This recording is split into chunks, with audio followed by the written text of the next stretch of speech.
უცხოური ინვესტიციების მოზიდვა, ქართული ექსპორტის მხარდაჭერა და მსხვილი საინვესტიციო პროექტების კოორდინაცია ეს საქართველოს საინვესტიციო სააგენტოს ძირითადი მიმართულებები იქნება. სააგენტოს საქმიანობის წესები ოფიციალურად განისაზღვრა, დებულება უკვე გამოქვეყნდა საკანონმდებლო მაცნეშიც. სააგენტო უცხოელ ინვესტორებს საინფორმაციო და საკონსულტაციო მომსახურებას გაუწევს, ხელს შეუწყობს ქვეყნის საინვესტიციო პოტენციალის პოპულარიზაციას და სახელმწიფო სხვადასხვა უწყებასთან საინვესტიციო პროექტების კოორდინაციას უზრუნველყოფს. სააგენტოს ფუნქციებს შორის იქნება ასევე საჯარო და კერძო თანამშრომლობის პროექტების მხარდაჭერა, რაც მოიცავს პროექტების მომზადებას, შეფასებასა და განხორციელების მონიტორინგს. ელექტროენერგიის გამომუშავება ივნისში 16%-ზე მეტად შემცირდა, მოხმარება კი 0,4%-იან ზრდას აჩვენებს. TBC კაპიტალის მონაცემებით სულ გასულ თვეში ქვეყანაში 1124 გიგავატ-საათი ელექტროენერგიაა გამომუშავებული და კლება როგორც ჰიდრო, ისე თბო და ქარის ელექტროსადგურებში ფიქსირდება. ამავდროულად წლის პირველ ნახევარში გენერაცია ჯამურად 2,3%-ით შემცირდა, მიზეზად კი მაის-ივნისში დისპეჩერის მოთხოვნით შეზღუდული გამომუშავება სახელდება, რაც თურქეთში ელექტროენერგიის დაბალი ფასებისა და ექსპორტის შემცირებით იყო განპირობებული. საინვესტიციო ბანკის ანგარიშით ივნისში ელექტროენერგიის მოხმარება 1065 გიგავატ-საათს შეადგენდა, საბალანსო ელექტროენერგიის საშუალო შეწონილი ფასი კი 5,33 ცენტი იყო. საქართველოში ხორცის მწარმოებელთა ასოციაცია დაფუძნდა, ორგანიზაცია მიზნად ისახავს ხორცის სექტორის წარმომადგენლების გაერთიანებას, სურსათის უვნებლობისა და პროდუქტის მიკვლევადობის გაუმჯობესებას, ასევე დარგის მდგრად განვითარებას. ასოციაციის შექმნაზე FAO-ს პროექტის ფარგლებში ხორცის მწარმოებელი ფერმერები, იმპორტიორები, ქსელური მარკეტების, სასაკლაოებისა და კერძო და საჯარო სექტორის წარმომადგენლები შეთანხმდნენ. ორგანიზაცია სახელმწიფო და საერთაშორისო პარტნიორებთან ითანამშრომლებს, ერთ-ერთი პრიორიტეტი კი დარგისთვის ფინანსურ ინსტრუმენტებსა და საინვესტიციო პროექტებზე ხელმისაწვდომობის გაზრდა იქნება.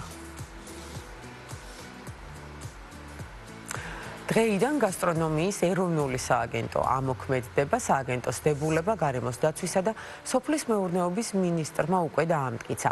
ახალი სააგენტო ქართული გასტრონომიული მემკვიდრეობის კვლევას, რეესტრის შექმნასა და მის პოპულარიზაციას შეუწყობს ხელს. სააგენტოს საქმიანობის მიმართულებებს შორისაა ტრადიციული პროდუქტების კომერციალიზაციის ხელშეწყობა, ადგილობრივი მწარმოებლების მხარდაჭერა, რეგიონული გასტრონომიული მარშრუტების განვითარება და ქართული პროდუქტების პოპულარიზაცია, როგორც ადგილობრივ, ისე საერთაშორისო ბაზრებზე.